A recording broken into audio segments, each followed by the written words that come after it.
আমরা যেদিন আসছি রবিবার দিন, ওই দিনই ফ্লাইট সব বন্ধ হয়ে গেছে। আমরাও এয়ারপোর্টে আসছি, খুব শুনতেছি যে দমাদম ফ্লাইট সব বন্ধ হয়ে যাইতেছে, বিমান চলবে না। আল্লাহর মেহেরবানি, সৌদি এয়ারলাইন্স আমার ফ্লাইট ছিল রাত্রের 2:30 উমরার থেকে আসতেছিল এই রবিবার দিন। তো আমাদের বোর্ডিং হয়েছে, আমাদেরকে মাল বুকিং দিছে, ইমিগ্রেশনও করাইছে। বাকি ইমিগ্রেশন এবং বোর্ডিং করাইছে প্রায় 8 ঘন্টা, তখনও আরো বিমানের টাইমে 8 ঘন্টা বাকি। তো আমরা ভাবছি যদি ওগুলো করাইছে আর কি, বাকি বিমান হয়তো ছাড়বে না। এইভাবে অপেক্ষায় থাকতে থাকতে সর্বশেষ চূড়ান্ত যখন বুঝছি যে না, বিমান ছাড়বে আমগোটা, সৌদি এয়ারলাইন্স বন্ধ করে নেয়। তো আমাদের শায়েখ আল্লামা মুফতি মুশতাকুন নবী কাসিমি, আমার হযরত হুজুর, একসাথে আমরা ছিলাম একই কাফেলায়। আলহামদুলিল্লাহ প্রায় 101 জন একসাথে আমরা উমরার সফর করছি, একসাথে গেছি আসছি। তো হুজুরের সবাই বলছে ওযু করে নেন, তওবা ইস্তিগফার কইরা আল্লাহর কাছে মাফ চাইয়া শহীদ হবেন যদি এই নিয়ত করে উঠেন বিমানে। যদি গন্তব্যে পৌঁছে তো পৌঁছলেন, আর না পৌঁছলে না। এই কথা তাইলে বুঝাইতে চাইলাম, আমরা বেঈমান দুশমন কাউকে ছাড়বে। আজ আমাদের জন্য আমাদের আল্লাহই ভরসা, আমাদের জন্য আমাদের আখিরাতই পাওয়া। দুনিয়া যে কদ্দুর পাই এর দূরই অতিরিক্ত, এটা তেমন কিছু। এজন্য তাকওয়া একজন মুমিন হিসাবে আমাদের জন্য জরুরি, আমাদের জন্য জরুরি। আর রমজানের এই পুরা আয়োজন তাকওয়ার আয়োজন। রমজানের এই পুরা আয়োজনটা কিসের আয়োজন বলেন? তাকওয়ার আয়োজন। আমাকে আপনাকে মুত্তাকি বানানোর আয়োজন। আমাকে আপনাকে গুনাহ থেকে বাঁচাইবার, জাহান্নাম থেকে বাঁচাইবার জন্য মালিক যেন দয়া করে নিজে এই আলাদা আয়োজনটা সাজাইছেন। আল্লাহ বলছে, বান্দা এই একটা মাস রমজান, পুরা মাস রোজা রাখবা, পিছনের গুনাহ মাফ। তারাবি পড়বা, পিছনের গুনাহ মাফ। ইফতার করবা, দোয়া কবুল হবে। সাহারি খাইবা, বরকত পাবে। শেষ দশক ইতিকাফ করবা, বরকত পাইবা। শেষ দশকের বেজর রাত্রিতে সবে কদরের তালাশে দোয়া কান্নাকাটি করবা, আমি আল্লাহ কোটি কোটি বান্দা জাহান্নাম থেকে মুক্ত করে জান্নাত দিয়ে দেব। বাস্তবিক অর্থে রমজানকে যদি কদর করে কেউ কাঁদতে থাকে, দোয়া করতে থাকে, চেষ্টা করতে থাকে, তাহলে প্রথম রমজানে মাফ করা শুরু হয়। আশা করা যায় রমজান শেষ হইতে হইতে আর তেমন কেউ বাকি থাকবে না, সব জান্নাতি হয়ে যাবে, সব জান্নাতি হয়ে যাবে। কিন্তু শর্ত হলো দিন চাই, শর্ত হলো আমার মানসিকতা লাগবে, আমার ভিতরে এই ফিকির লাগবে, আমার ভিতরে এই অনুভূতি থাকতে হবে যে আমি রমজানে আছি। এখন রমজান, এখন গুনাহ থেকে মাফ পাওয়ার মাস, এখন কিছু অর্জন করার মাস। আমাদের কই সেই মানসিকতা? আমাদের মানসিকতা কই? এই জন্য ভাই এটা দরকার, দয়া করে জায়গায় জায়গায়, আজকেও দেখছি আপনার জায়গায় জায়গায় মার্কেটগুলোতে ব্যাপক আয়োজন, লাইটিং। আমি সকালবেলা কুমিল্লা ক্যান্টনমেন্ট তরকারি কিনতে গেছি, গুমতি টাওয়ারে, ওইখানে দেখছি বিশাল লাইটিং, ডিজাইন, ডেকোরেটর করে আপনার চলতেছে। সকালবেলায়, সকাল 10টা 10:30 না বাজতেই মহিলাদের ভিড় আর ভিড়। হায় মুসলমান, আল্লাহর বান্দা বান্দিরা, রমজানকে এতটুকু বিবেক বছরের পর বছর, এত আলেম, এত উলামা, এত ইমাম, এত খতিব, এতভাবে বলা পরেও দুর্ভাগ্য মুসলমান এত বদনসিব যে না পুরুষগুলো মহিলাগুলো সবার মানসিকতা একটাই, যে রমজান মানে বেডি, মহিলা, মেয়ে, স্ত্রী, কন্যা সব বাজারে ছেড়ে দেয়। আহা, এই অসভ্যতা, এই অসভ্যতা, এর চাইতে বড় অসভ্যতার কি? এটা মনে রাখবে। এই যেই পুরুষগুলো নিজেদের স্ত্রী কন্যাদেরকে এইভাবে বাজারে ছেড়ে দিছেন, খোদার কসম, এত বড় রমজান, রহমত মাগফিরাতের এই মাস, নাজাতের এই মাসকে আপনি বৃদ্ধাঙ্গুলি দেখাইছেন, তো ইনশাআল্লাহ মনে রাখেন, আশা করা যায় হাসরের ময়দানে স্বামী স্ত্রী বাপ জি সবগুলার একসাথে টাঙ্গাইয়া ফিরব, একসাথে টাঙ্গাইয়া ফিরব না। তুই নাফরমান স্বামী, তোমার জীবিত থাকাকালীন তোমার স্ত্রী বাজারে বাজারে রমজান মাসে ঘুরছে, তুমি কি করছো? তুমি বাপ তুমি কি করছো? হ্যাঁ, একটা আমরা মস্কারি বানাই নিছি, এক জোড়া জুতা, একটা 3 পিস, একটা সামান্য গহনা, সামান্য একটু কেনাকাটা, এর জন্য এত বড় রমজান আমরা বিসর্জন দিই। আল্লাহ আমাদেরকে বুঝ দান করে, আল্লাহ আমাদেরকে বিবেক দান করে আমার ভাই। অতএব আমার কথার মূল অংশ এটা যে রমজানে এ কথা বুঝাইতে চাই যে আমাদের জীবনের দুইটা অংশ, একটা হলো ঈমান, একটা হলো তাকওয়া। বলেন, ঈমান এবং তাকওয়া। তাকওয়া এই দুই জিনিস অর্জন করিলে আমাদের ঠিকানা কোথায়? জান্নাত। আর এই তাকওয়া অর্জনের সর্বশ্রেষ্ঠ মাস, সুযোগ, মৌসুম, সিজন রমজান। রমজান, রমজানের রোজা, রমজানের তারাবি, রমজানের ইফতার, রমজানের সাহারি, রমজানের এতেকাফ, রমজানের শবে কদর, এই 6টা সবগুলোর মাধ্যমে, সবগুলো পূর্ণতার মাধ্যমে আপনার রমজান দামি হবে, আপনার তাকওয়া অর্জন হবে, আপনি জান্নাতের মেহমান হবেন ইনশাআল্লাহ। এই জন্য একটা জিনিস মনে রাখবেন, রোজা আলহামদুলিল্লাহ সবাই পালন করে মোটামুটি, তারাবি আলহামদুলিল্লাহ অধিকাংশ মুসলমান পালন করে, আদায় করে, ইফতার আদায় করে, সাহারি আদায় করে, শবে কদরের আশায় বেজর রাত্রিতে কাঁদে, দোয়া কান্নাকাটি করে। কিন্তু দুর্ভাগ্য হলো রমজানের পূর্ণতার জন্য কোরআন শরীফে সূরা বাকারার 183 নম্বর আয়াত থেকে 187 নম্বর আয়াত পর্যন্ত মোট 5টা আয়াতে আল্লাহ রমজানের উপরে বিস্তারিত আলোচনা করেছেন। করে আল্লাহ শেষ কথা বলছেন যে আমি এই কথাগুলো বিস্তারিত বলে তোমাদেরকে শুনাইলাম যেন সকলেই মুত্তাকি হইতে পারে। তো এই বিস্তারিত আল্লাহ বলছেন। আর সর্বশেষ যেই মাসআলা, যেই আমলের কথা আল্লাহ রমজান উপলক্ষে কোরআনে শেষ যেটা বলছেন সেটা হলো ইতিকাফ। ওয়ালা তুবাশিরুহুন্না ওয়া আনতুম আকিফুনা ফিল মাসাজিদ। আল্লাহ তাআলা বলছে, বান্দা রমজান মাসের রাত্রিবেলা স্বামী স্ত্রীর মিলামেশা আমি আল্লাহ অনুমতি দিলাম, তবে শেষ দশক যখন ইতিকাফের টাইম হবে, তুমি ইতিকাফে চলে আসবা, তখন সেটাও নিষিদ্ধ করে দিলাম। অর্থাৎ শেষের 10 দিন তোমায় আমি আল্লাহ তোমাকে যেন একান্তই আমার ঘরে আমার কাছে চাইছি, তুমি আসো আমার কাছে থাকো। 10 দিনের মাথায় ঈদের চাঁদ উঠলে ধুয়ে মুছে পাক সাফ করে মুত্তাকি বানায়া জান্নাতি বানায়া। এই জন্য এই একটা আমল বছরের পর বছর আমাদের ছুটে যায়, তাহলে আপনার পূর্ণ হইল কোন?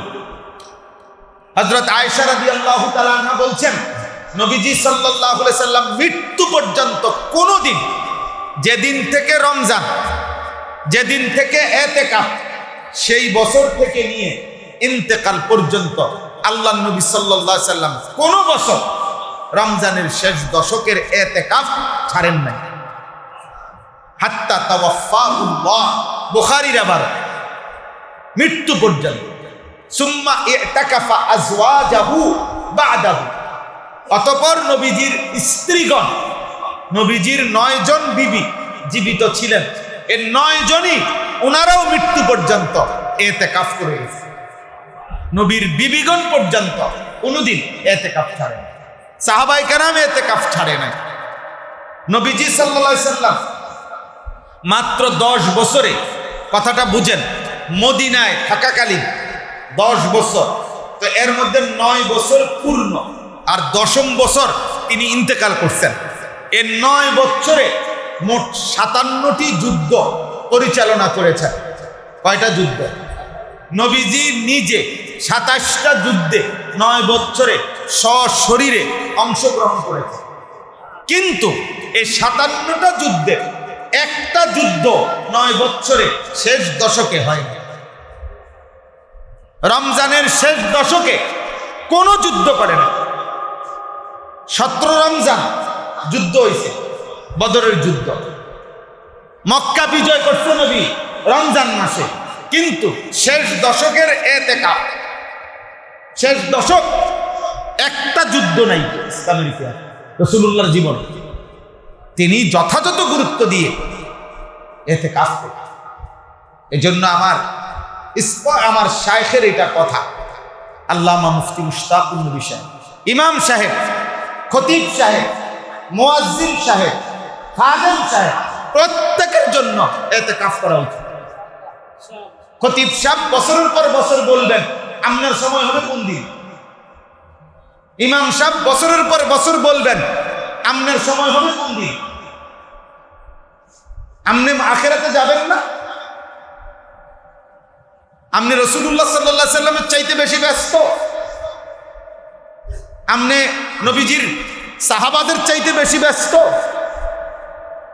আমারে যেদিন হযরত 2013 সালে এই কথা বলছে আমার হুজুর আল্লামা মুফতি মুশতাকুন নবী সাহেব, সেই থেকে আলহামদুলিল্লাহ গত বছর পর্যন্ত আল্লাহর দয়ায় আর কোনোদিন ইতিকাফ বাদ যায় না।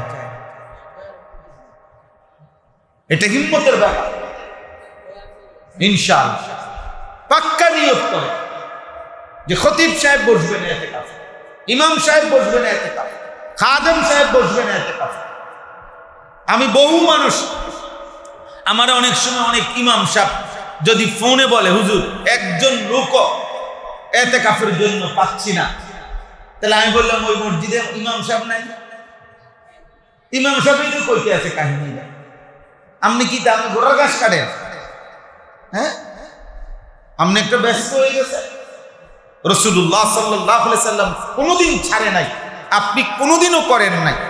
হ্যাঁ বলে এটা হুজুর সুন্নতে মুআক্কাদা কিফায়া, সকলের পক্ষ থেকে কিছু মানুষ করিলে হয়ে যায়। তো ধরেন সকলের পক্ষ থেকে একজন মানুষ করিলে হয়ে যায়, আমিও ধরে নিলাম সেই একজন আমি হব না কেন? কথা বলেন না কেন? একজন করলে হয়ে যায়, ঠিক আছে, সেই একজন প্রত্যেক বছর অন্য মানুষ হইতো কা, আপনি হইবেন কোন দিন, আমি হব কোন দিন, কাজে আমি হব ইনশাআল্লাহ, আমি ইতিকাফ করব। আমাদের প্রত্যেকের কাছে আমার অনুরোধ, আপনারা প্রত্যেকে নিয়ত করেন যে ইতিকাফ করা দরকার, ইতিকাফ করা উচিত। আল্লাহ রাসূল সাল্লাল্লাহু আলাইহি সাল্লাম বলছেন গোটা মহল্লাবাসী যত নেক আমল করে সমস্ত নেক আমলের সওয়াব ইতিকাফকারী মসজিদে ঘুমায় ঘুমায়। শবে কদর শেষ 10 রাত্রে, বেজর রাত্রিতে শবে কদর আল্লাহ যখন দেয়, জেন দিয়েই দো, রাতে 2টা বাজে হোক আর সন্ধ্যায় দো, আল্লাহ শবে কদরের মর্যাদা ফজিলত যেই রাত্রে যেই সময়ে দেখ না কেন, যখনই দেন আল্লাহর কাছে যখনই দেয়, এটা নিশ্চিত ইতিকাফ যে ব্যক্তি করে মসজিদে ওরে না দিয়া কোনো সিস্টেম নেই। 21 তারিখ হোক, 23 তারিখ হোক, 25 তারিখ হোক, 27 তারিখ হোক, 29 তারিখ হোক, সন্ধ্যা রাত্রে হোক, মাঝরাইতে হোক, শেষ রাইতে হোক, আল্লাহ শবে কদরের মর্যাদা মনে করেন এখন দিতেছে। এই সময় যে টাইমে দাও ইতিকাফকারী কোন মুসলিম আছে, আল্লাহ বল কাছে সেজন্য বলে বান্দা আমারে না দিয়া আপনি যাইবেন কই? আল্লাহ বলবে আমি বলছি তোমার দিতাম না, তোমার নিজেকে দানছি। আল্লাহ আমাদেরকে তৌফিক দান করে, এটা দরকার, এটা দরকার। জওয়ান ছেলেরা ইতিকাফে বসা উচিত, মাঝবয়সীরা ইতিকাফে বসা উচিত। আল্লাহ আমাদেরকে তৌফিক দান করে। আমি তো মাস্টারকে বলছি কালকে রাত্রে, অনেকক্ষণ ধমকাধমকি করছি, বলছি যে আলহামদুলিল্লাহ এখানে এতেকাফ করে।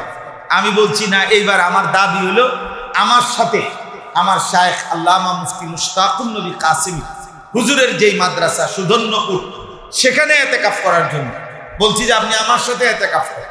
আমরা আলহামদুলিল্লাহ কমপক্ষে 1100 থেকে 1200 লোক একসাথে এতেকাফ করি। গত বছরও প্রায় 1100 সাথী এতেকাফ করছে এক মসজিদে, মিয়া এক মসজিদে, বুঝছেন, এক মসজিদে আলহামদুলিল্লাহ। হ্যাঁ, কমপক্ষে 50 জন মানুষ এমন আছে যারা কাইন্ডা বলছে আমার হুজুর একটা সিটের ব্যবস্থা করে দেন। নাই, কোনো সিট নাই। সিঁড়ির তলে দিয়ে যে একটু জায়গা আছে ওইখানেও 4-5 জন মানুষ থাকে। ওই সিঁড়ির তলে দিয়ে কোনো জায়গা থাকে না, ওইটার মধ্যে মানুষ থাকে। 5 তলা মসজিদ, ভরপুর মসজিদ। আলহামদুলিল্লাহ, আপনাদের দাওয়াত রইল, একদিন গিয়ে দেখে আসবেন। আল্লাহ তাআলা আমাদেরকে তৌফিক দান করেন। অতএব আজকে শেষ কথা এটা, আমাদের এই মাদ্রাসা, আমি 10টা বছর এই মসজিদে থাকাকালীন বারবার এই মাদ্রাসার খোঁজ খবর আমি নিছিলাম, চেষ্টা হয়েছে। বিভিন্ন পারিপার্শ্বিকতা ছিল, প্রতিকূলতা ছিল, অনেকবারই উদ্যোগ নিয়ে এই মাদ্রাসাটা সুন্দরভাবে চালু করা যায় না। আলহামদুলিল্লাহ আজকে আইসা এটা অনেক খুশি লাগলো যে ছেলেদেরকে দেখলাম, হাফেজ সাহেবকে দেখলাম, মাদ্রাসাটা চালু হয়েছে। বলেন আলহামদুলিল্লাহ, বলেন আলহামদুলিল্লাহ। দেখেন, একটা কথা মনে রাখবেন, শুধু আল্লাহর কোরআন যেখানেই তেলাওয়াত হয় ওই জায়গা, ওই পরিবেশ, ওই মহল্লা নিশ্চিত দামি হয়ে যায়। আমার শায়েখ আল্লামা মুফতি মুশতাকুন নবী সাহেব হুজুর সবসময় বলে, মাদ্রাসা কোরআনের ঘর যেখানে, সেটা হলো গোটা মহল্লাবাসীর জন্য পাওয়ার হাউস। পাওয়ার হাউস মানে কি? অর্থাৎ বিদ্যুতের স্টেশন, যেখান থেকে সর্বত্র বিদ্যুৎ সরবরাহ হয়। মাদ্রাসা থাকলে ওই মাদ্রাসার থেকে আপনাদের ঘরে ঘরে আল্লাহর কোরআন, আল্লাহর দিন, শরীয়ত, আখিরাতের কথা সরবরাহ হয়। আজকে আমরা মনে করেন আপনাদের কাছে কিছু কথা বলছি এখন, তো এটা আমরা মাদ্রাসায় কোনো না কোনো মাদ্রাসায় পড়ছি, তো ওই মাদ্রাসার বরকতে পড়ছি। আমরা মাদ্রাসায় পড়াকালীন কত মানুষ টাকা দিছে, দান করছে, যাকাত দিছে, সাদকাতুল ফিতর দিছে, হাদিয়া দিছে, ইট, বালু, সিমেন্টের মধ্যে অংশগ্রহণ করছে। আমার 12 বছর আমি যেখানে যেখানে পড়ছি, তো ওই সব মাদ্রাসায় হাজারো মানুষের সহযোগিতা ছিল কিনা বলেন? তো মনে রাখবেন, নিঃসন্দেহে আমার এই বলার দ্বারা, আমার কোনো আমলের দ্বারা যদি কোনো সওয়াব হয়, তো ওনারা সকলেই ওনাদের আমল নামায় সে সওয়াব পাবে। কারণ আমার এই বেড়ে ওঠার পিছনে ওনাদের অবদান আছে। আমার হুজুর আল্লামা মুফতি মুশতাকুন নবী সাহেব হুজুর বলে অনেক সময় দোয়ার মধ্যে, আমি অনেক শুনছি যে আল্লাহ, আমার শরীরের রক্তের একটা একটা ফোঁটার মধ্যে যত মানুষের দান আছে, যত মানুষের সহযোগিতা আছে, ভালোবাসা আছে, আল্লাহ আপনি সকলকে উত্তম বিনিময় দান করেন। এই জন্য মাদ্রাসায় দান করা, সহযোগিতা করা, এটা অনেক বড় নেকি, অনেক বড় নেকি, অনেক বড় নেকি, অনেক বড় নেকি।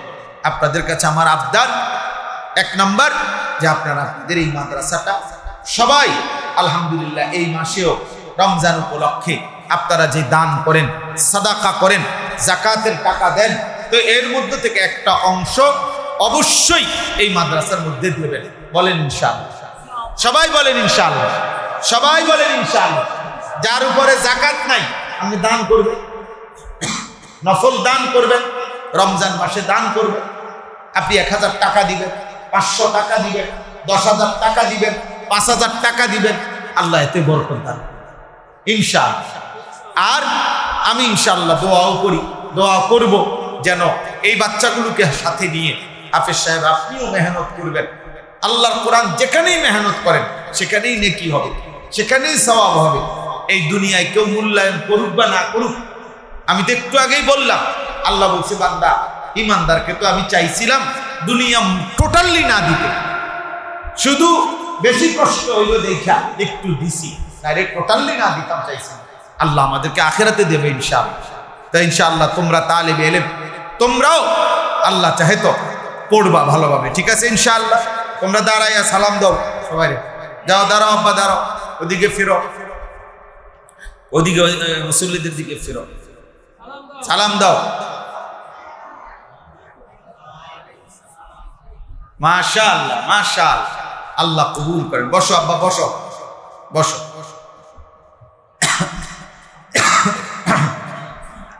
এগুলো আপনারা নিজেরা কষ্ট করে উঠাবেন। আল্লাহ চাহে তো আপনারা প্রত্যেকে আপনাদের পক্ষ থেকে ভালোবাসা মহব্বতের সাথে আপনারা আপনাদের যাকাতের টাকা, নফল টাকা আপনারা দান করবেন, বলেন ইনশাআল্লাহ। দেখেন, আমার শেষ আরেকটা কথা আছে, 1 মিনিট। সেটা হলো, আমি ব্যক্তিগতভাবে আমার কুমিল্লা ক্যান্টনমেন্ট যেই মাদ্রাসা, আজকে 10 বছর আমার মাদ্রাসার বয়স। এই 10 বছরে মাদ্রাসায় প্রায় 500 জন ছাত্র এখন পড়ালেখা করে, 34 জন শিক্ষক কর্মচারী স্টাফ আছে মাদ্রাসায়। তো আমার অনেক দিনের স্বপ্ন, আলহামদুলিল্লাহ আপনাদের ভালোবাসায়, দোয়ায়, সারা দেশে যে কম বেশি আমি ওয়াজ মাহফিল করি, এই মাহফিল করতে করতে আমার একটা স্বপ্ন ছিল বেশি, যে সারা বাংলাদেশের কিশোর যুবক নওজোয়ান ছেলে যারা স্কুল কলেজ ইউনিভার্সিটি পড়ুয়া, তাদের জন্য আলাদা কিছু করা, আলাদা কিছু মেহনত করা, এটা আমার অনেক দিনের ইচ্ছা। এই জন্য আমি সবচেয়ে বেশি ওয়াজ মাহফিলে যুবক ছেলেদেরকে বেশি বলি, ফেরাইবার কথা বলি, আল্লাহর দিকে ফিরতে বলি, নামাজের কথা, আখিরাতের কথা, চরিত্র সুন্দর করার কথা আমি তাদেরকে এটা খুব বলি। তো আপনাদের কাছে আমার একটা আশা, এটা বলা, জানানো, যে আমি আলহামদুলিল্লাহ আমার ওই মাদ্রাসার পাশে, আমি এতদিন ভাড়া বাড়িতে ছিল, আমরা নতুন করে আজকে 1 বছর যাব প্রায় 118 শতক জায়গা একসাথে একটা বড় জায়গা কিনছি। এই জায়গাটা 2টা উদ্দেশ্যে, একদিকে বাচ্চাদের এই নুরানি নাজেরা হিফজ কিতাবখানা, বাচ্চাদের জন্য মাদ্রাসা হবে, আর আরেক দিকে আমরা সারা বাংলাদেশের বিশেষ করে স্কুল কলেজ ইউনিভার্সিটি পড়ুয়া যত কিশোর যুবক ছেলে আছে, এবং অন্য বয়সী, অন্য শ্রেণীরও, অন্য বয়সীও, বৃদ্ধ জওয়ান বুড়ো, যেই কোনো মুসলমান বছরের যেই কোনো দিন যার যেটুকু সময় হাতে আছে এটুকু সময় নিয়ে ওখানে যাবে। আলাদা শিক্ষক কর্মচারী রেখে মাদ্রাসা চালু করতে চাইতেছি। মাদ্রাসাতুল মুসলিমিন, মুসলমানদের মাদ্রাসা, অর্থাৎ সব শ্রেণীর মুসলমানের জন্য, যে আসবে যখন দিন শিখবে তখন, যার সময় যতক্ষণ দিন শিখবে ততক্ষণ, এটা হলো আমার স্লোগান। 3 ঘন্টা হোক, আর 1 সপ্তাহ হোক, 1 দিন হোক, আর 10 ঘন্টা হোক। তো আমি এই আশায় আপনাদের কাছে এই জায়গাটা কিনছি, যে একটা কাগজ হ্যান্ডবিল আপনাদের হাতে দিলাম, এখানে দিচ্ছি আমি, এটা শুধু রাখবেন, পড়বেন, এই আশায় যদি যাকাতের না নফল দান থেকে যদি কারো মন চায়, আমাদের ওই জায়গাটার মোট দাম 2,62,00,000 টাকা, অনেক বড় জায়গা, 118 শতক জায়গা। তো এক নামাজের মুসল্লা যায় নামাজ পরিমাণ জায়গার দাম হইল 4,200 টাকা, মাত্র 4,200 টাকা। তা আমরা এই আবেদনটা করছি, সারা বাংলাদেশ থেকে কেউ যদি এই 4,200 টাকা, মানে এক নামাজের মুসল্লা যায় নামাজ পরিমাণ কেউ আমাদের ওই মাদ্রাসার জমিতে অংশগ্রহণ করে, ইনশাআল্লাহ আমরা তাকে আমাদের মাদ্রাসার উন্নয়ন সদস্য হিসাবে বানাবো। পরবর্তীতে ওইখানে মসজিদ মাদ্রাসা যাই হবে ইনশাআল্লাহ, আশা করি। আল্লাহ চাহে তো আপনারা সবাই সদকায়ে জারিয়ার সওয়াব পাইবেন। এই জন্য যার ভাল লাগে আপনারা 4,200 টাকা এক নামাজের মুসল্লা পরিমাণ জমিতে, মাটিতে অংশগ্রহণ করবেন। আল্লাহ আপনাদেরকে তৌফিক দান করেন। আমাদের এই ফরদাবাদ, আচ্ছা এটার নাম কি, এই মাদ্রাসার নাম? আচ্ছা আচ্ছা, আমাদের এই আলিয়া জমখা হাফিজিয়া মাদ্রাসা ও এতিমখানা, এখানে সারা বছর আপনারা দান করবেন, এবং এই রমজান উপলক্ষে অবশ্যই আপনাদের যাকাত, আপনাদের সাদকায়ে ফিতির, সাদকায়ে ফিতির কত? 110 টাকা সর্বনিম্ন, সর্বোচ্চ 2805 টাকা, 2805 টাকা। আমি নিয়ত করছি আমার 7 জন, আমি এই টাকা হিসেবে সদকা নিব ইনশাআল্লাহ। 2805 টাকা হারে আমি দেব ইনশাআল্লাহ। হ্যাঁ, আপনাদের এনে দিন সর্বোচ্চ সর্বোচ্চ, মানে একজনের ফিতরা ইচ্ছা করলে 2805 টাকাও দিতে পারে, আর সর্বনিম্ন হইল কত? 110 টাকা। যেমনি সুবিধা হয় দিবেন। আল্লাহ তাআলা আপনাদেরকে তৌফিক দান করেন, কবুল করেন। আমার এই মাদ্রাসার মধ্যে আপনারা আমার মুসল্লি, আপনারা আমার মহব্বতের মানুষ। 4200 টাকা খুব বেশি টাকা না, দেখা গেছে হয়তো একদিন ভুলে যাবেন, কিন্তু সদকায়ে জারিয়ার সওয়াব পাইবেন। আপনার আমলনামার মধ্যে সওয়াব পাইতে থাকবে ইনশাআল্লাহ। মাশাআল্লাহ, আল্লাহ আপনি কবুল করেন, আল্লাহ তৌফিক দেন। আর কোনো কথা ইনশাআল্লাহ। আলহামদুলিল্লাহি রাব্বিল আলামিন। আল্লাহুম্মা আনতাস সালাম ওয়া মিনকাস সালাম, তাবারাকতা ইয়া যাল জালালি ওয়াল ইকরাম। ইয়া রাব্বি লাকাল হামদু কামা ইয়ানবাগি লিজালালি ওয়াজহিক ওয়া আযীমি সুলতানিক। ওয়া সাল্লি আলা মুহাম্মাদিন কামা হুয়া আহলুক ওয়া ফাআল বিনা খায়রান কামা আনতা শানুক। ইয়া আরহামার রাহিমিন, ইয়া আরহামার রাহিমিন, ইয়া আরহামার রাহিমিন। রব্বানা যালামনা আনফুসানা ওয়া ইল্লাম তাগফির লানা ওয়া তারহামনা লানাকুনান্না মিনাল খাসিরিন। রব্বানা আতিনা ফিদ দুনিয়া হাসানাহ ওয়া ফিল আখিরাতি হাসানাহ ওয়া কিনা আযাবান নার।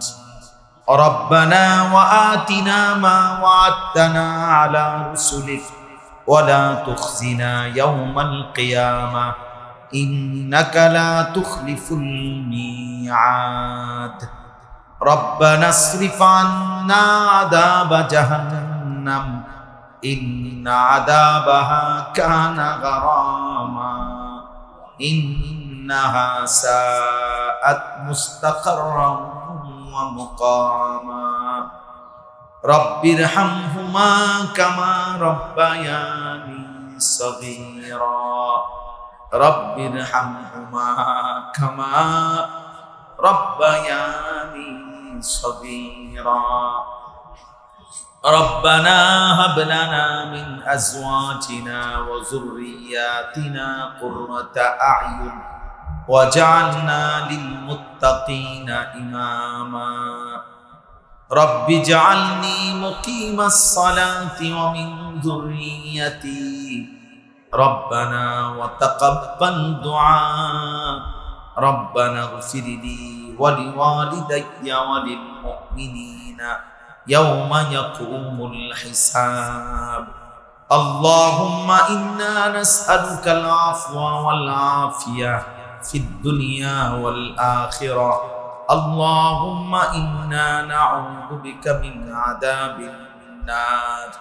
اللهم إنا نسألك رضاك والجنة ونعوذ بك من غضبك ومن النار. مولاي كريم আপনি মাফ করে দেন, মেহেরবান মাওলা আপনি মাফ করে দেন। আল্লাহ মাহে রমজান কোটি কোটি বান্দাকে তো মাফ করবেন। আল্লাহ আমরা কয়েকজন আমাদেরকে মাফ করে দেন। আপনার ঘরেই বসেছি মাওলা, আপনার কালাম থেকেই 2-4 কথা শুনেছি মাওলা। আল্লাহ জাহান্নামের ভয় করছি মাওলা, জান্নাতের আশা করছি মাওলা।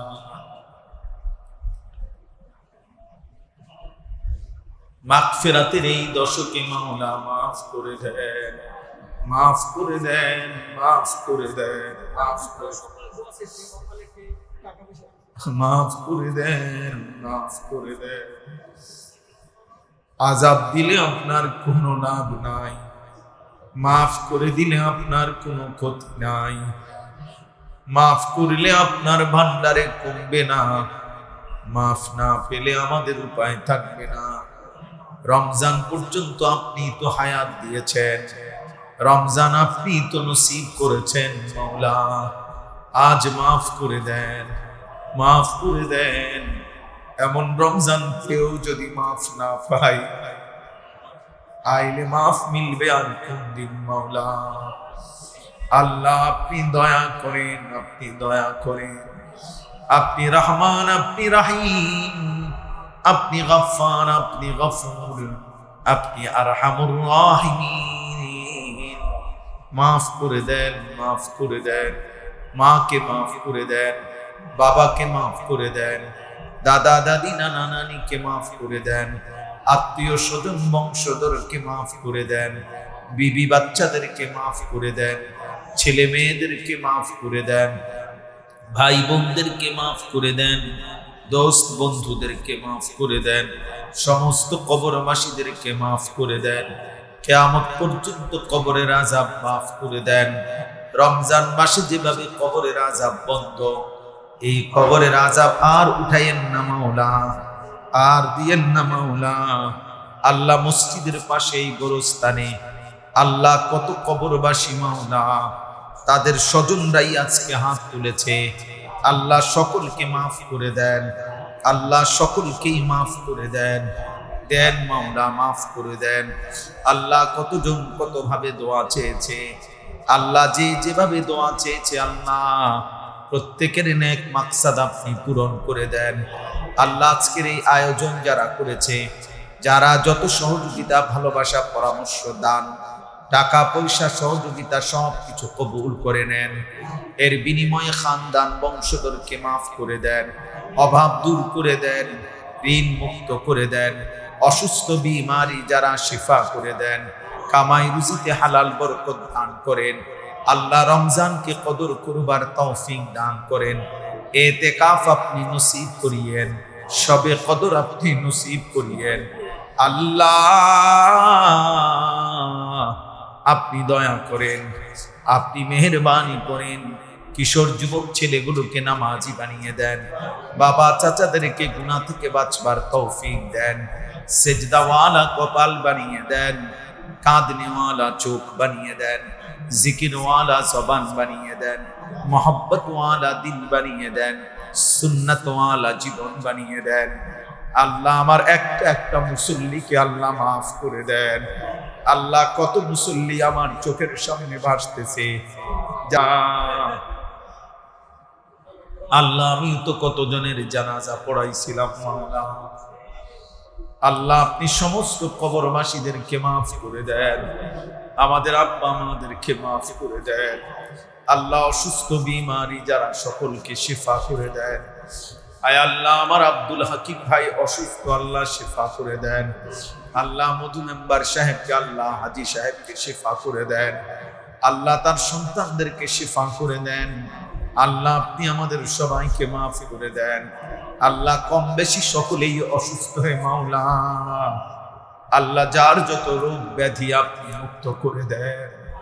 আল্লাহ এই মসজিদ প্রথম দিন থেকে এই পর্যন্ত জায়গা জমি টাকা পয়সা যে যখন যত খেদমত করেছে করছে, সব আপনি কবুল করে নেন।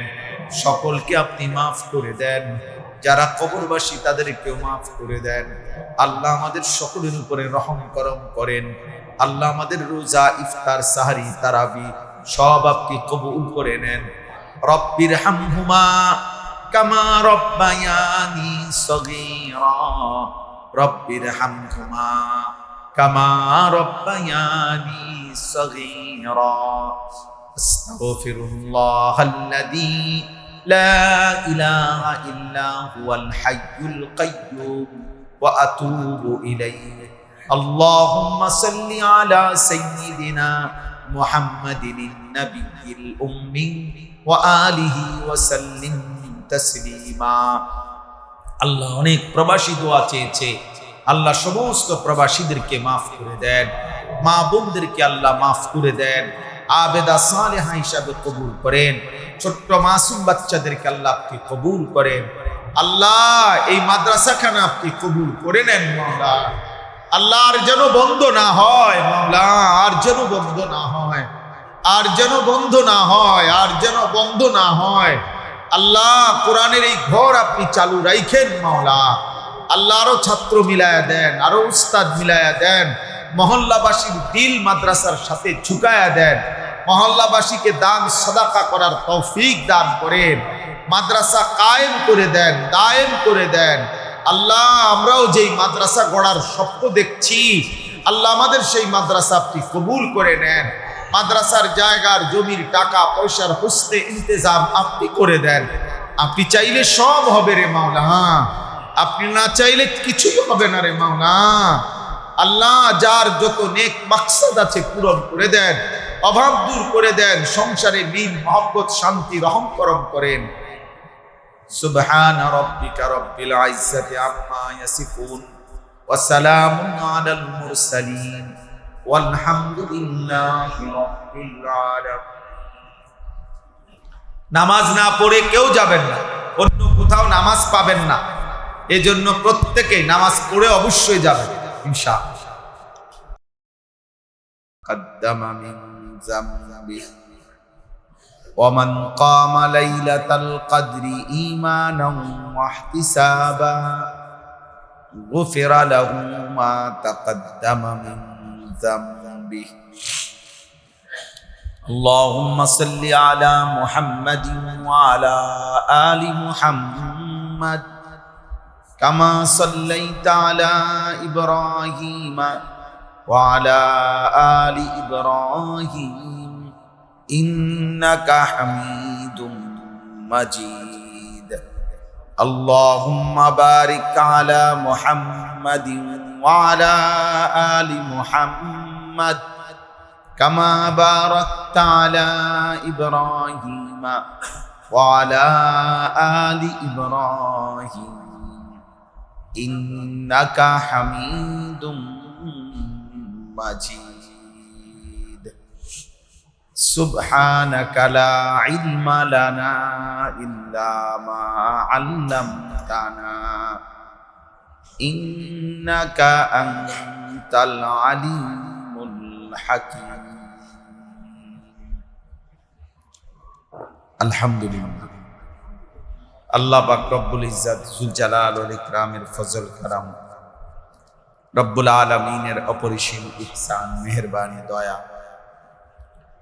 আল্লাহ তাআলা আমাদেরকে আজ 4 মার্চ 2026 রোজ বুধবার পবিত্র মাহে রমজানে রোজা অবস্থায় বিবারিয়া জেলা বাঞ্ছারামপুর উপজেলাধীন ঐতিহ্যবাহী ফরদাবাদ বাজার জামে মসজিদের আজকের এই বাৎসরিক মাহে রমজান উপলক্ষে তাফসীরুল কোরআন ও ইফতার মাহফিলে আল্লাহ তাআলাই আমাদেরকে আসবার বসবার আল্লাহর জন্যই জমা হওয়ার তৌফিক দান করেছেন, আলহামদুলিল্লাহ। মূলত আমি যখন জুমার নামাজ এই মসজিদে পড়াইতাম, তখনই আমরা রমজান মাসে এই ধারাবাহিক প্রতি রমজানে এই মাহফিলটার আয়োজন করেছিলাম। কখনো 3 দিন, কখনো 2 দিন, কখনো 1 দিন, সব মিলিয়ে আলহামদুলিল্লাহ 1 দিন হলেও এখনো পর্যন্ত চালু আছে, আলহামদুলিল্লাহ। কোনো আমল চালু থাকার মধ্যে অনেক বরকত। নিয়মিত ধারাবাহিকভাবে যখন সেটা চলে, কম হোক কিন্তু ধারাবাহিকতা আছে, আল্লাহ তাআলার নিকট ওই আমলটা অনেক বেশি মহব্বতের এবং প্রিয়। এটা নবী সাল্লাল্লাহু আলাইহি ওয়াসাল্লাম বলেছেন, আহাব্বুল আ'মালি ইলাল্লাহি আদওয়ামুহা ওয়া ইন কাল। আল্লাহ তাআলার নিকট অনেক বেশি মহব্বতের, অনেক বেশি প্রিয় ওই আমল যা নিয়মিত করা হয়। যদিও কমই হোক। এজন্য আলহামদুলিল্লাহ আমাদের এই মাহে রমজানের এই তাফসীর আমরা ধারাবাহিকভাবে যেন চালু রাখতে পারি, আল্লাহ তাআলা আমাদেরকে তৌফিক দান করেন। মাহে রমজান আলহামদুলিল্লাহ মাওলানা সাহেব লম্বা সময় কথা বলতেছিলেন, আমি অনেক শুনেছি। আল্লাহ তাআলা ওনার ওই কথাগুলোর উপরেও আমাদেরকে আমল করার তৌফিক দান। রমজান মাস আমরা আলহামদুলিল্লাহ সবাই গুরুত্বের সাথে কম বেশি অন্যান্য সময়ের চাইতে ইবাদত আমল একটু বেশি করে থাকি। এটা একটা রমজানের বৈশিষ্ট্য, রমজানের একটা বিশেষত্ব। রমজানের আবহাওয়া, রমজানের পরিবেশ মনে হয় যেন ইবাদত আমলের জন্য খুব অনুকূল, আল্লাহরই কুদরত। রমজানের চাঁদ উঠলেই মনে হয় যেন ভিন্ন বাতাস, ভিন্ন আবহাওয়া পৃথিবীতে শুরু হয়। ফলে একেবারে পাষাণদিল মানুষ, গাফেল মানুষ, তারাও ইবাদত আমলের দিকে ঝুঁকে, মানসিকতা বাড়ে। এই জন্য আল্লাহ তাআলা রমজানকে আলাদাভাবেই ইবাদত আমলের জন্যই সাজাইছে এবং নিজের হাতে সাজাইছে। 11 মাসের চলমান যে আমল আল্লাহর ইবাদত সারা বছরের, সেগুলো তো আছেই, তো অতিরিক্ত স্পেশালি আরো 6টি বিশেষ আমল দ্বারা আল্লাহ তাআলা রমজানকে বিশেষভাবে সাজিয়েছে। 1 নাম্বার হলো পূর্ণ 1 মাস রোজা, 2 নাম্বার হলো পূর্ণ 1 মাস তারাবি, 3 নাম্বার হলো পূর্ণ 1 মাস ইফতার, 4 নাম্বার হলো পূর্ণ 1 মাস সাহারি, মানে ভোর রাত্রে যে খাবার খায় না সাহারি, এটাও ইবাদত।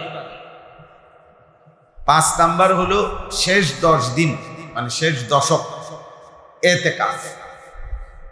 6 নাম্বার হলো শেষ দশকের বেজোর রাত্রিগুলোতে শবে কদরের তালাশ, শবে কদরের আশায় ইবাদত। এই কয়টা হইল? এই 6টা। এই 6টা নতুন আমল।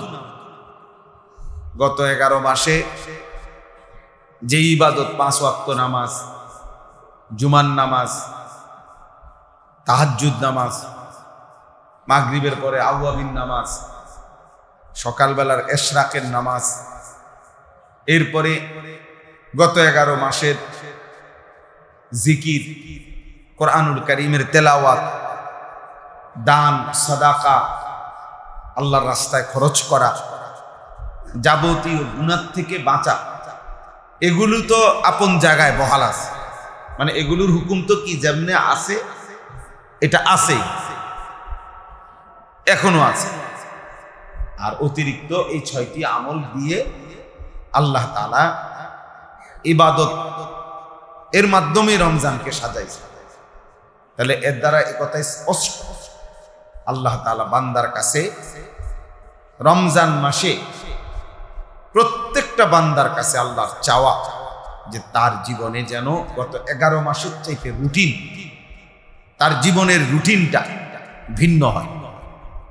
অর্থাৎ গত 11 মাস ঘর সংসার, বাজার, ব্যবসা, চাকরি, উপার্জন, আমার জীবনের চলাফেরা, কাজকর্ম যেমন ছিল, আমার যেন রমজান মাস আসলে বোঝা যায় যে আমি একটু ভিন্ন প্রস্তুতি নিয়েছি। অর্থাৎ রমজান উপলক্ষে আমি আমার দুনিয়াবি ব্যস্ততা কমাই দিলাম, আখিরাতের ব্যস্ততা বাড়াই। আগের চাইতে আমি বেশি কোরআন তেলাওয়াত করব, আগের চাইতে বেশি জিকির করব, আগের চাইতে বেশি দোয়া করব, আগের চাইতে আগে আগে মসজিদে আসবো, নামাজ পড়বো, ইবাদত করব। আল্লাহর ইবাদতের মধ্যে গুনাহমুক্ত থাকার মধ্যে জীবনটা কাটাবো, এটা আল্লাহ তাআলা বান্দার কাছে চায় এবং আমাদের জন্য এটা উচিত। হাদিসের মধ্যে আছে আম্মা জান আয়েশা রাদিয়াল্লাহু তাআলা আনহা, নবীজির স্ত্রী, তিনি বলছেন রাসূলুল্লাহ সাল্লাল্লাহু আলাইহি ওয়াসাল্লাম কানা রাসূলুল্লাহ সাল্লাল্লাহু আলাইহি ওয়াসাল্লাম ইয়াজতাহিদু ফিল আশরিল আওয়াখির মিন রমাদান মা লা ইয়াজতাহিদু ফি গায়রি। রমজানের শেষ দশক এত বেশি পরিমাণ মেহনত নবী করতেন যা তিনি সারা বছর করতেন। তাহলে সারা বছর নবীজি ইবাদত আমলের জন্য যতটা মেহনত করতেন, রমজানের শেষ দশক তার চাইতে বেশি, দ্বিগুণ, অনেক বেশি পরিমাণ মেহনত করতেন। এক কথা মানে সব কিছুর ক্ষেত্রে, ইবাদত, নামাজ, জিকির, তেলাওয়াত, রোজা, তারাবি, সব কিছুর ক্ষেত্রে আল্লাহর নবী সাল্লাল্লাহু আলাইহি ওয়াসাল্লাম ইবাদত আমলের মাত্রা বাড়াইতেন, প্রচন্ডভাবে বাড়াইতেন। রমজানের চাঁদ উঠবার সময় হইলে হযরত সালমান ফারসি রাদিয়াল্লাহু তাআলা আনহু থেকে বর্ণিত, নবীজি সাল্লাল্লাহু আলাইহি ওয়াসাল্লাম রমজানের একদম শুরু লগ্নে যখন চাঁদ উঠবে, শাবান মাসের শেষ দিন, লম্বা সাহাবাদের সামনে রমজানের গুরুত্বের উপরে খুতবা দিতেন, বয়ান করতেন, নসিহত করতেন এবং বলতেন, সর্বপ্রথম যে শব্দটা বলতেন নবী, যে তোমাদের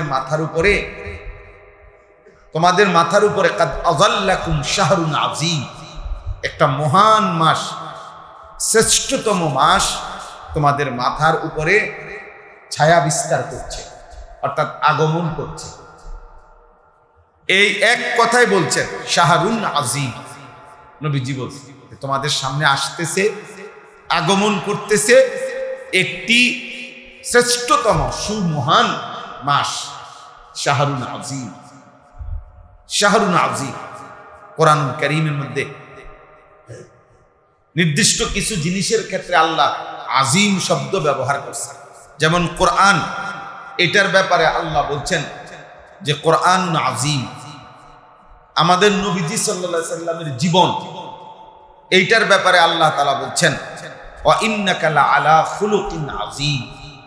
আপনার জীবন, আপনার আখলাক, আপনার জিন্দেগি সর্বশ্রেষ্ঠ, কোরআন সর্বশ্রেষ্ঠ, আল্লাহ নিজে সর্বশ্রেষ্ঠ। ওয়াহুয়াল আলিয়্যুল আযীম, আল্লাহ নিজে আযীম।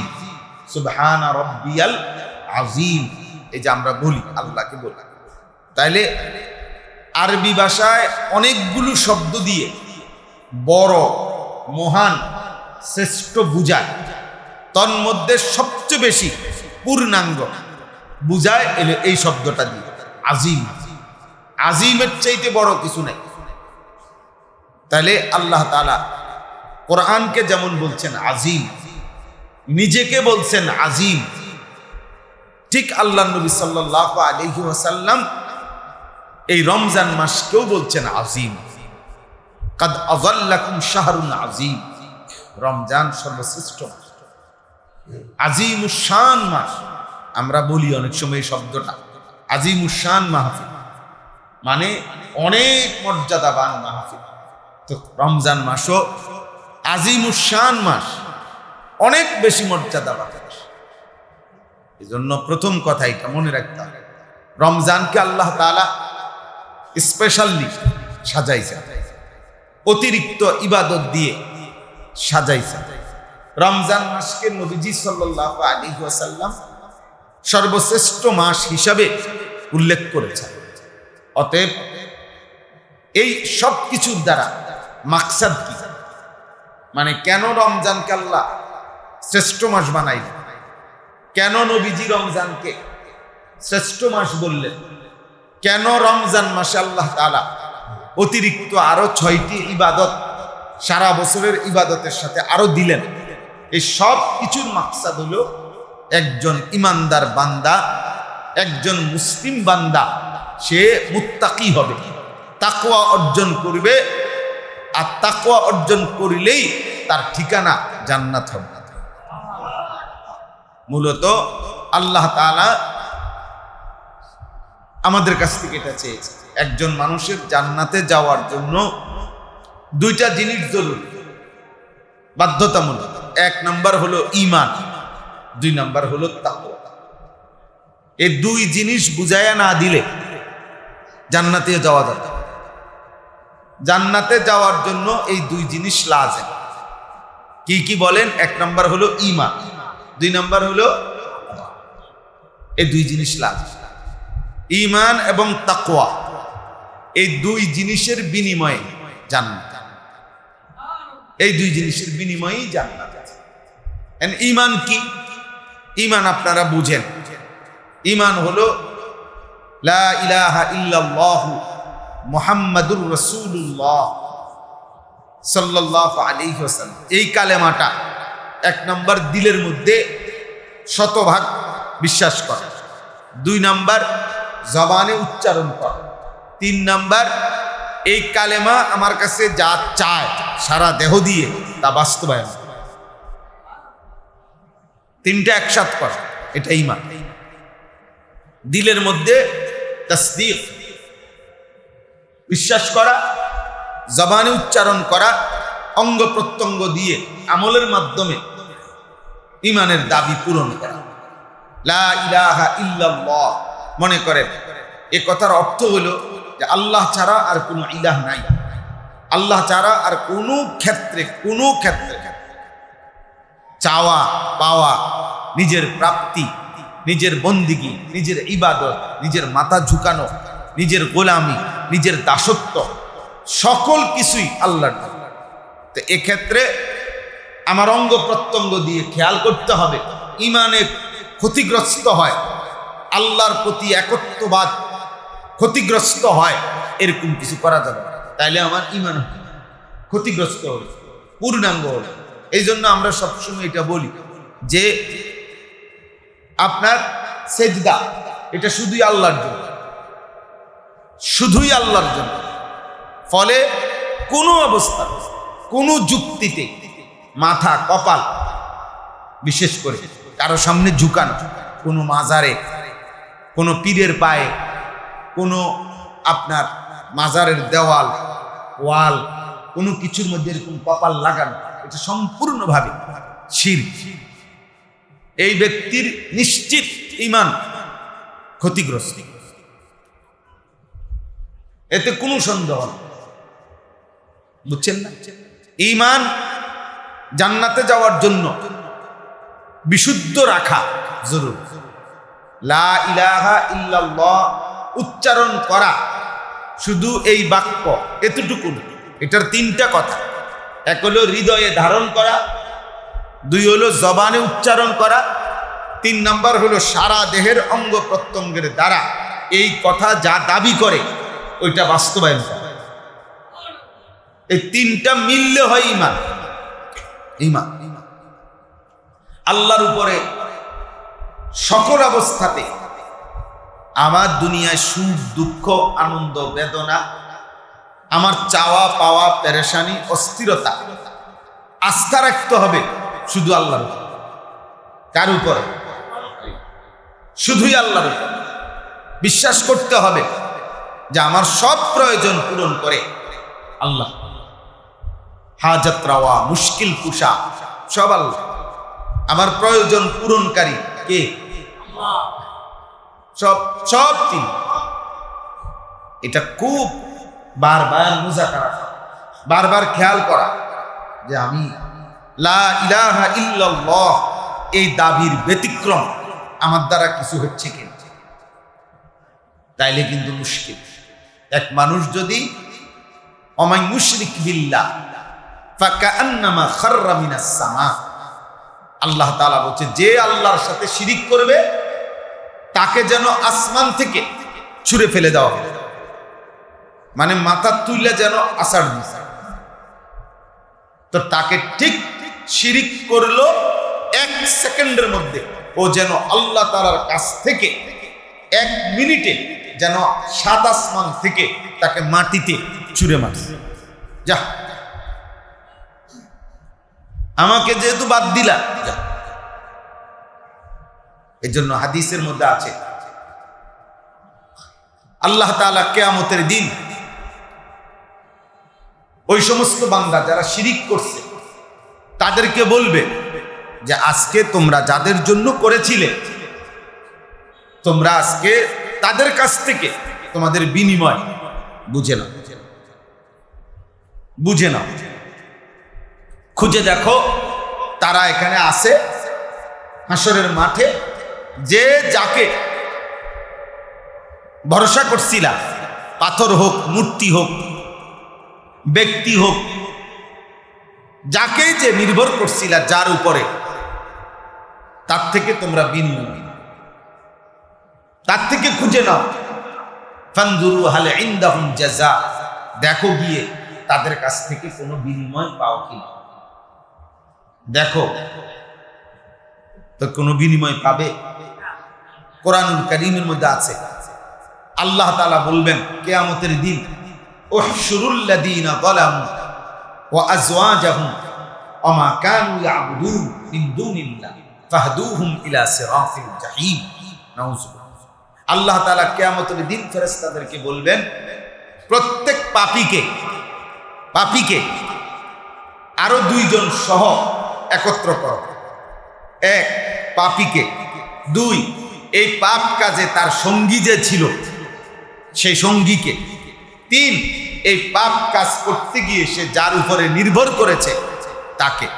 এই তিনজনকে একসাথ করো, পাপী, পাপীর সঙ্গী এবং সে যার উপরে ভরসা করে নির্ভর করে আমি আল্লাহকে বাদ দিয়ে শিরিক করেছে, গুনাহ করেছে, পাপ করেছে, তাকে একসাথ কর করে এই তিনজনকে একত্রে জাহান্নামের রাস্তা দেখায়।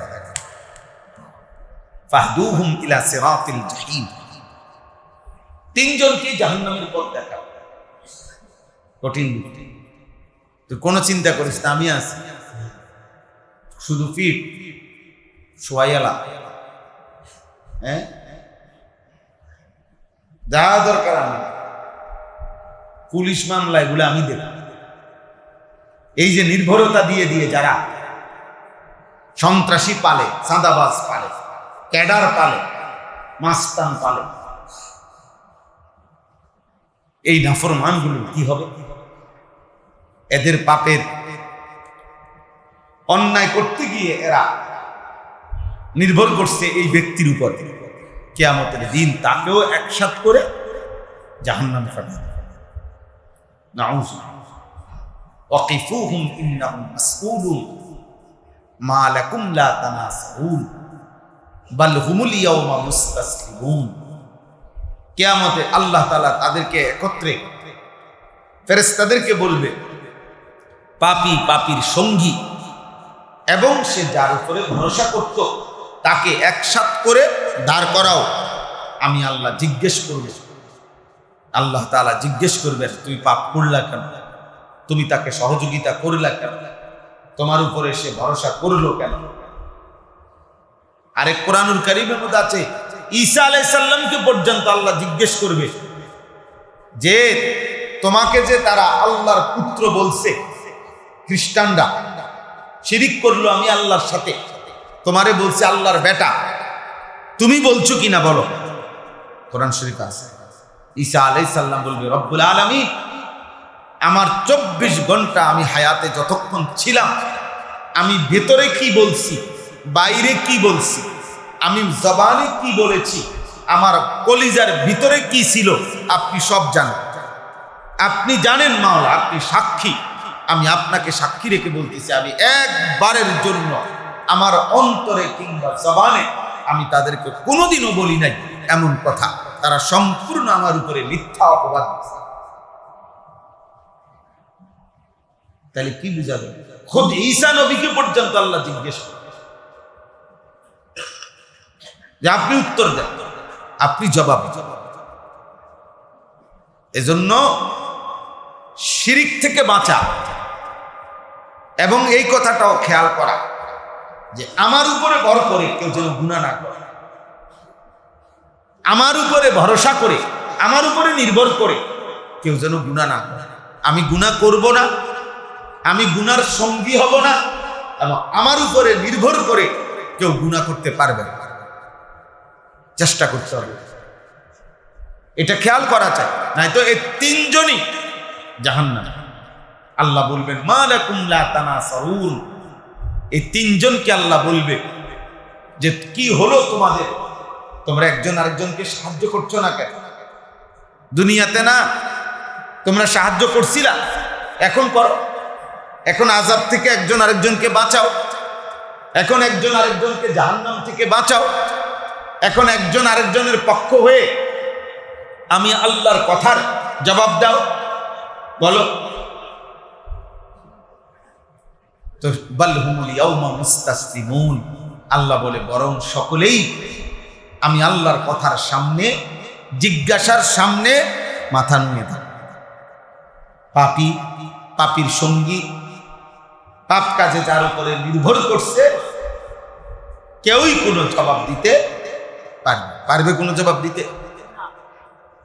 তাহলে ঈমান জরুর, মুহাম্মাদুর রাসূলুল্লাহ কালেমার এই দ্বিতীয় অংশ না, এই অংশের দাবি হলো আমার কাছে যে আমার মাথার চুল থেকে পায়ের নখ, আমার জিন্দিগি, আমার ঘর, আমার সংসার, আমার জীবন চলার সবকিছু রাসূলুল্লাহ সাল্লাল্লাহু আলাইহি ওয়াসাল্লামের সুন্নাত মোতাবেক, নবীজির তরিকা মোতাবেক হবে, নবীজির তরিকা মোতাবেক। বাস্তবতা হলো আরবিতে একটা কথা বলে মা লা ইউদরিকু কুল্লু লা ইয়াতরুকু কুল্লু, যেটা তুমি সবটা করতে পারবা না সেইটা তুমি সবটা ছেড়ে দিবা। অর্থাৎ আমি এত কিছু হুজুর আমরা পারবনি, অতএব সমাধান কি? সমাধান হলো কিচ্ছুই না করা, এটা নিয়ে সমাধান।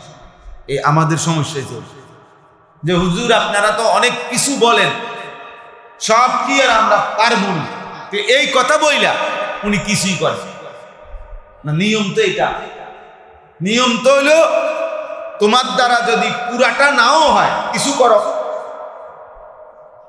এই জন্য আমি সব সময় এটা বলি, রাসূলুল্লাহ সাল্লাল্লাহু আলাইহি ওয়াসাল্লামের সুন্নাত আমাদের প্রত্যেকের জন্য লাজিম। আমরা প্রত্যেকের একটা একটা করে চেষ্টা করা উচিত যে একটা একটা সুন্নত নতুন আর কি হইতে পারে আমার জীবনে আনা, আমার জীবনে আনার চেষ্টা করা। এই হুজুররা বলে, আমরা শুধু শুনি, ওয়াজ শেষ হয়, মুনাজাত হয়, বিরিয়ানি দেয়, জিলাপি দেয়, আমরা আবার আমাদের মতো। এ তো অসভ্যতা, এ তো গাদ্দারি, এ তো সীমা লঙ্ঘন। আপনি পারতেন, আপনি মিসওয়াক করতে পারতেন, আপনি সব কাজ ডান দিকে করা, বাম দিকে করা, কোনটা কিভাবে, এটা পারতেন। আপনি 10টা সূরা শিখতে পারতেন, আপনি 10টা দোয়া শিখতে পারতেন। আমাদের ভিতরে কোনো মানসিকতাই নেই, অথচ মুসলমান, অথচ ইমানের দাবি এটা যে অন্তরে লা ইলাহা ইল্লাল্লাহ মুহাম্মাদুর রাসূলুল্লাহ, এটা অন্তরে দৃঢ় বিশ্বাস করা, জবানে উচ্চারণ করা এবং নিজের সারা দেহের অঙ্গ প্রত্যঙ্গ দিয়ে আমলের মাধ্যমে বাস্তবায়ন। সেটা কখনো বয়স্ক মানুষেরও একই হালাত, জোয়ান মানুষেরও একই হালাত। সবার কথা হলো একটা, যে নতুন করে কিছু আর করব না, যেটা যেমনে আসি এমনি এমনি মরে যাবে। আসলে এটা মুমিন মানেই হলো যে প্রতিদিন আমল বাড়ায়, আমল বাড়ায়, প্রতিদিন আপনি ফিকির করেন, অল্প অল্প করে বাড়ান, একটা একটা সুন্নাত শিখেন, একটা একটা আমল শিখেন, একটা একটা বন্দিগি বাড়ান,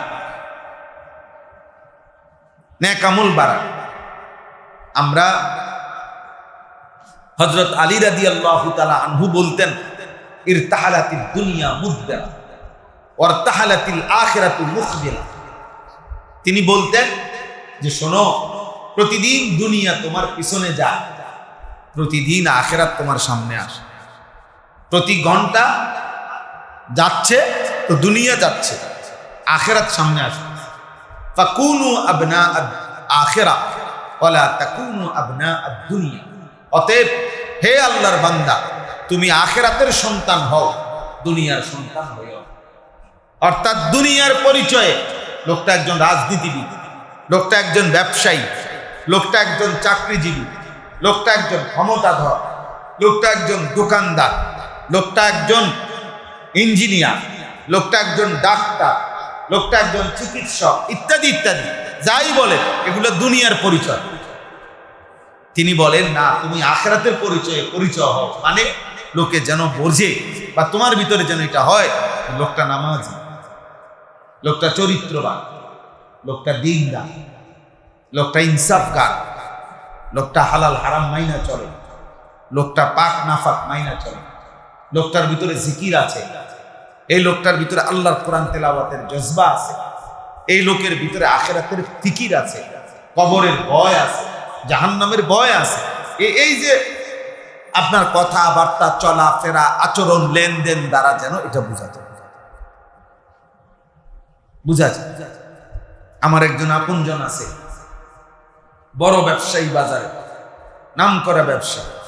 উনি বলছেন যে গত 27 বছরে আমি এই ব্যবসা করতে গিয়ে কোটি কোটি টাকার ব্যবসা, কিন্তু 27 বছরের ভিতরে কোনোদিন কোনো ওয়াক্ত নামাজ জামাত মিস হয়েছে, উনি বলেন যে আমার মনে হয় না,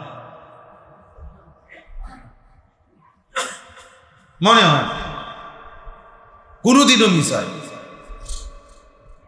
এই রোগ শোক অসুখ ব্যারাম কোন কিছুতে মিস আল্লাহ করাইছে, বেঁচে আছে না।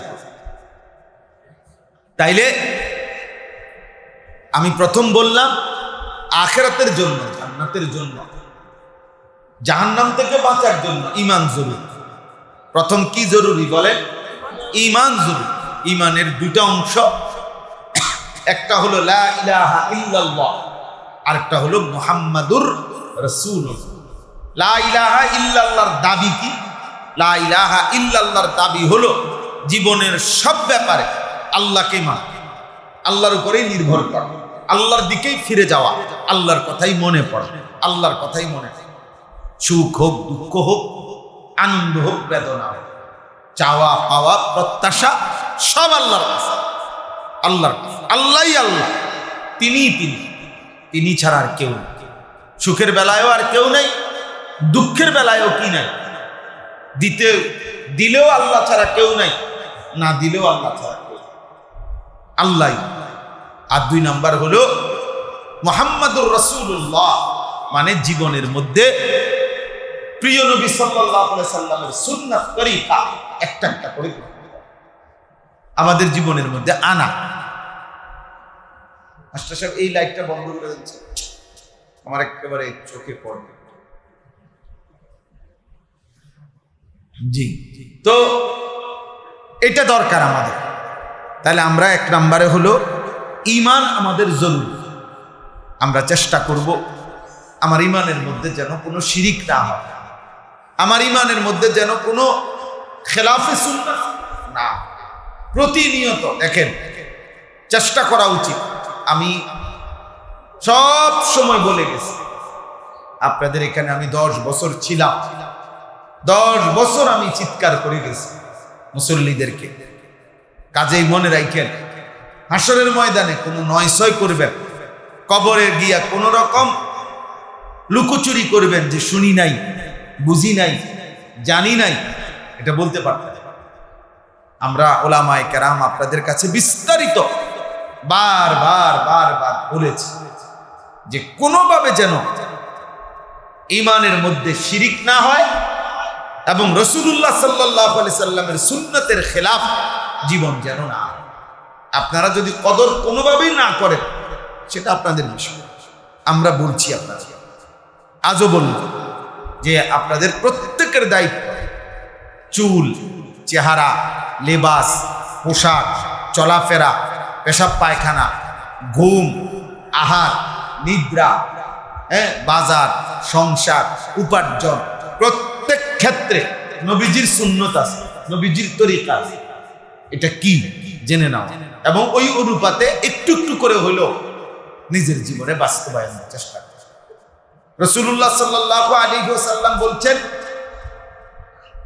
সুন্নাত মোতাবেক একটি আমল, অসংখ্য অগণিত বিদআত মন গড়া নিজের থেকে চালু করা তার চাইতে হাজার কোটি গুণ বিদআত চালু করার চাইতে উত্তম সুন্নাত মোতাবেক একটা আমল।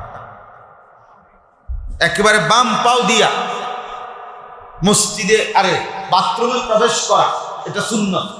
এইটার দাম সুন্নতের ব্যতিক্রম, লক্ষ কোটি আপনার মেহনত, যেটা সুন্নত না, নবীজির তরিকার সাথে মিলে না, এইটার চাইতে এটার দাম বেশি। এই বাম পাও দিয়া বাথরুমে ঢুকে এটার দাম বেশি, কারণ এটা সুন্নত। এটা সুন্নত। নামাজের সালাম ফিরাইয়া, 5 ওয়াক্ত ফরজ নামাজের সালাম ফিরিয়ে 3 বার আস্তাগফিরুল্লাহ এটা পড়া, আস্তাগফিরুল্লাহ আস্তাগফিরুল্লাহ আস্তাগফিরুল্লাহ, এই 3 বার বলা, এই সময় এইটার দাম ওই কাবা শরীফের ইমাম লক্ষ বছর দোয়া মুনাজাত করার চাইতে বেশি। কারণ এটা হলো উনার দোয়া, আর এটা নবীজির সুন্নাত। এটা নবীজির সুন্নাত, এটার দাম বেশি। আপনার হুজুর ইমাম সাহেব, আপনার খতিব সাহেবের বাংলা মুনাজাত একেবারে সুর দিয়া মনে করে হোতাই এলাকা, আপনি বুঝেন না? আপনার একটা কান দাইয়া বাসাইয়া লাইছে, মনে কান দেখাইতে একেবারে খালে নামাই দিছে। কিন্তু এই সব কিছুর চাইতে আপনার এই দাম বেশি। 3 বার ইস্তিগফার। কেন? এটা কে পড়ছেন? নবীজি সাল্লাল্লাহু আলাইহি ওয়াসাল্লাম। জানাজার নামাজে 3য় নম্বর তাকবীর দিয়া মাইয়িতের জন্য যে দোয়াটা পড়ে, আল্লাহুম্মা গফির লি হাইয়িনা ওয়া মাইয়িতিনা, এই দোয়া এটার দাম খোদার কসম ওই জানাজার সালাম ফিরাইয়া সারা বিশ্বের যত পীর বুজুর্গ ওলি খতিব ইমাম একত্র কইরা আমনের বাপের লাগে মুনাজাত দেওয়া চাইতে 100 কোটি গুণ বেশি দাম এই নামাজের মধ্যে দোয়া এটা পায়। 1 কোটি গুণ বেশি দাম, 1 কোটি গুণ বেশি, 100 কোটি গুণ বেশি দাম। পৃথিবীর সমস্ত পীর বুজুর্গ বাইটটা আমনের বাপের কবর দিয়ে দিলেও তার চাইতে দাম বেশি। কারণ এটা রাসূলুল্লাহ সাল্লাল্লাহু আলাইহি সাল্লাম কি করছেন? কথা বলেন না? আল্লাহুম্মা গফির লি হাইয়িনা ওয়া মাইয়িতিনা ওয়া শাহিদিনা ওয়া গায়িবিনা ওয়া সগীরিনা ওয়া কাবীরিনা ওয়া যাকারিনা ওয়া উনসানা, আল্লাহুম্মা মান আহইয়াইতাহু মিন্না ফাআহইহি আলাল ইসলাম ওয়া মান তাওয়াফফাইতাহু মিন্না ফাতাওয়াফফাহু আলাল ঈমান। এটা কে পড়ছেন? নবীজি সাল্লাল্লাহু আলাইহি সাল্লাম। এটার দাম বেশি। আপনি এটা পারেন না, আপনি এটা শিখেনও না, আপনার কোনো মানসিকতাই না। হুজুর মুনাজাত দেখ, হুজুর মুনাজাত দেখ, হুজুরি মুনাজাত ব্যস্ত কেবল এটা নিয়ে ঝগড়া করে, এটা নিয়ে কাজ্জা করে, এটা নিয়ে দলাদলি করে, ফতুয়া দেয়। আশ্চর্য করে রাসূলুল্লাহ সাল্লাল্লাহু আলাইহি সাল্লাম এটা পড়ছে, আপনি এটা পড়ে, এটা পড়ে। যারা মক্কা মদিনায় আপনার প্রত্যেক ওয়াক্ত নামাজের পরে জানাজা হয়, মসজিদে হারামে, মসজিদে নববীতে নাকি প্রতি ওয়াক্তের পর ওই ওনারা জানাজার এই 3য় তাকবীর দিয়া যে দোয়াটা পড়ে, এরা অনেক লম্বা দোয়া করে। আমরা এখন যেটা পড়লাম এটা ছাড়াও আরো দোয়া আছে নবীজি করছেন, সেগুলোও পড়ে, কিন্তু সেটা নামাজে পড়ে। এবং রাসূলুল্লাহ সাল্লাল্লাহু আলাইহি সাল্লামের জামানের দোয়া, আল্লাহুম্মা গফিরহুম ওয়ারহামহুম ওয়া ওয়াসসি' মুদখালাহুম ওয়া আকরিম নুজুলাহুম ওয়াগসিলহুম বিমাইস সালজ কামা ইউনাক্কা আত-থাওবুল আবয়াদ মিনাদ দানাস। এর মারো দোয়া। এজন্য সুন্নাতের দাম বেশি। মূল কথা হলো আমি এটা বুঝাইতে চাই, সুন্নাতের কি বেশি? সুন্নাতের মর্যাদা বেশি, সুন্নাতের গুরুত্ব বেশি। আল্লাহ তাআলা আমাদেরকে আমলের তৌফিক দান। ঈমানের পরে একজন বান্দার এই দ্বিতীয় জান্নাতে যাওয়ার জন্য যেটা জরুরি সেটা হলো তাকওয়া। সেটা হলো কি বলেন? তাকওয়া। এই জন্য কোরআনুল কারীমের মধ্যে আল্লাহ তাআলা বারবার মুমিনকে, একটা কথা বুঝবেন, কোরআনুল কারীমে আল্লাহ তাআলা শরীয়তের বিধান বিস্তারিত বলছেন, কিছু আদেশ করছেন, কিছু নিষেধ করছেন। এই তো দুই রকম, কিছু হলো আল্লাহর আদেশ করো, কিছু হলো ছাড়ো। এটাই শরীয়ত, এটাই ইবাদত, এটাই আমল, এটাই আমলে সালেহ, এটাই নেক আমল। মানে কি, কিছু করতে হবে, কিছু কি করতে হবে, ছাড়তে হবে। এই দুইটা মিললে যেটা হয় এটারে কয় তাকওয়া। যা করার তা করলে, যা ছাড়ার তা ছাড়লে, যা হয় অর্জন হয় যেটা, এটারে কয় তাকওয়া। এই লোককেই বলে মুত্তাকি, এই লোকেই জান্নাত। সহজ বাংলা, সহজ কথা। আল্লাহ তাআলা পুরা কোরআনুল কারীমের মধ্যে এই কথাটা সংক্ষেপেও বলছেন, বিস্তারিতও বলছেন। সংক্ষেপে বলছেন ইত্তাকুল্লাহ, তাকওয়া অবলম্বন করো, ইত্তাকুল্লাহ। এটার মধ্যেই ওই সবটা অন্তর্ভুক্ত। তাকওয়া অবলম্বন করো, অথবা আপনি যদি বলেন আল্লাহকে ভয় করো, এই আল্লাহকে ভয় করো এই কথার মধ্যে দুই অংশ। এক, যা পালন করার তা পালন করো, যা ছেড়ে দেওয়ার তা কি ছেড়ে দাও। এটাই পুরো কোরআনে আছে। কোথাও বলছে আকিমুস সালাহ, নামাজ আদায় করো। আবার কোথাও বলছে হুররিমাত আলাইকুমুল মাইতা ওয়াদ-দাম ওয়া লাহমাল খিনজির, তোমাদের জন্য মৃত জিনিস হারাম করা হলো, রক্ত হারাম করা হলো, শুকরের গোশত হারাম করা হলো। তে এটা নিষেধ করছে। ওয়ালা তাকরাবুজ জিনা, ব্যভিচারের কাছেও যেও না, এই যে নিষেধ করা। ওয়ালা তাকরাবুল ফাওয়াহিশা, অশ্লীলতা বেহায়াপনার কাছেও যেও না। হ্যাঁ, এইভাবে ওয়ালা তাকরাবু মালাল ইয়াতীম, ইয়াতীমের মালের কাছেও যেও না, মানে ইয়াতীমের মাল ভক্ষণ করো না, খেয়ানত করো না। এইভাবে কিছু নিষেধ, কিছু কি আদেশ। এই আদেশগুলো পালন করা, নিষেধগুলো বর্জন করা, এটার নামই আমল, এটার নামই ইবাদত, এটার নামই শরীয়ত, এটার নামই ইসলাম, এটার নামই দ্বীন, এটার নামই নেক আমল, এইটার নামই তাকওয়া, এর নামই মুত্তাকি, এর ঠিকানাই জান্নাত। আর আল্লাহ তাআলা এটা আমাদের কাছে চায় যে বান্দা আগে ঈমান ঠিক করো, ঈমান ঠিক করার পর এবার জীবনভর মৃত্যু পর্যন্ত তোমার দায়িত্ব হলো তাকওয়া। তাকওয়া। একজন ঈমানদার ঈমান আনার পর মৃত্যু পর্যন্ত তার দায়িত্ব কি বলেন? তাকওয়া। বলেন, সবাই বলে তাকওয়া।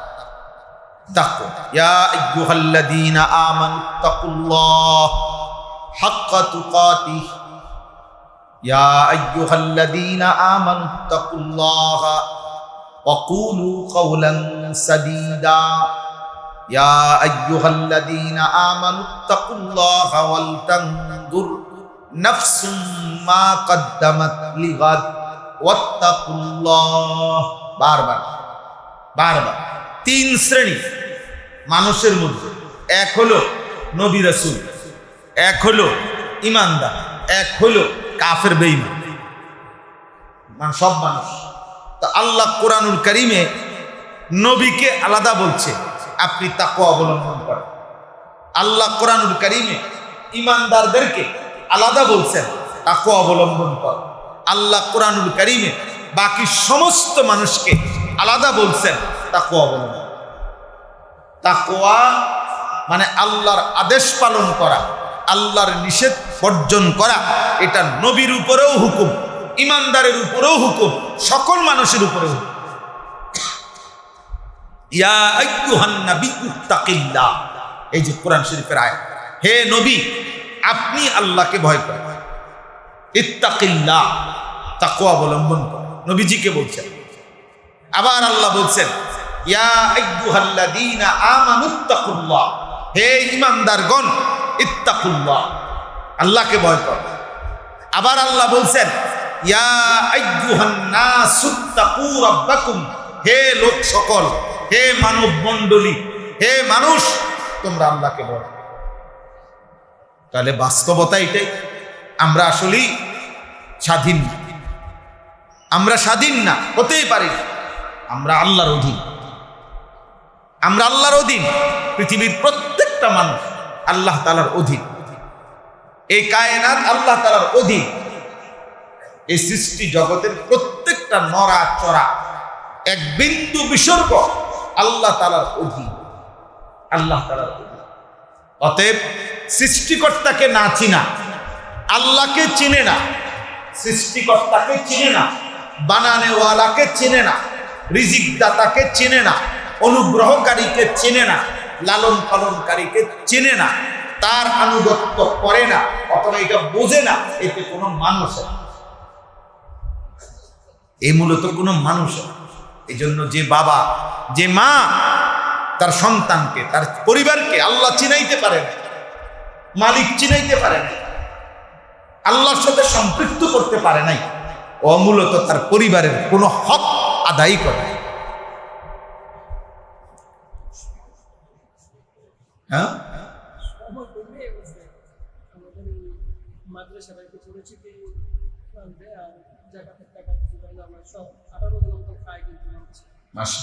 আচ্ছা, জি, তো এটা জরুরি আমাদের। আমরা যদি আমাদের সন্তানকে দিন না চিনি, আল্লাহ না চিনি, আখিরাত না চিনি, ওরে মানুষই বানাইতে পারে। কারণ আল্লাহ তাআলা নবীকে বলছেন ইত্তাকিল্লাহ, আল্লাহকে ভয় কর। আল্লাহ ইমানদারদেরকে বলছেন আল্লাহকে ভয় কর। আল্লাহ মানুষকে বলছেন আল্লাহকে ভয় কর। তাইলে প্রত্যেকের কাছে দাবি আল্লাহ, প্রতিটা সৃষ্টি মানুষের কাছে আল্লাহর চাওয়া আল্লাহকে ভয় কর, আল্লাহকে চিনো। আল্লাহকে চিনে না, এটা মানুষ কেন, এটা মানুষ কেন বলে? আজকের পৃথিবীতে যত কাফের বেঈমান এই অহংকার করতেছে, জুলুম করতেছে, মুসলমানদের উপরে অত্যাচার করছে। এই মুহূর্তে ইরান, ইসরায়েল, আমেরিকা যুদ্ধ চলতেছে। মনে রাখেন, এই সমস্ত বেঈমান শেষ পরিণতি ধ্বংস। আজ না হোক কাল আমেরিকা ধ্বংস হবে, এটা নিশ্চিত। ইসরায়েল ধ্বংস হবে, এটা নিশ্চিত। মুসলমান টিকে থাকবে, ইসলাম টিকে থাকবে, এটাও নিশ্চিত। ঠিক কোন দিন সেটা মালিকের ফয়সালা, সেটা আল্লাহর ফয়সালা। হ্যাঁ, অতএব এটা কারো শাহাদাত, কারো মৃত্যু, কোটি কোটি মুসলমানের রক্তও যদি যায়, বিজয় মুসলমান, এবং এদের ধ্বংসই নিশ্চিত।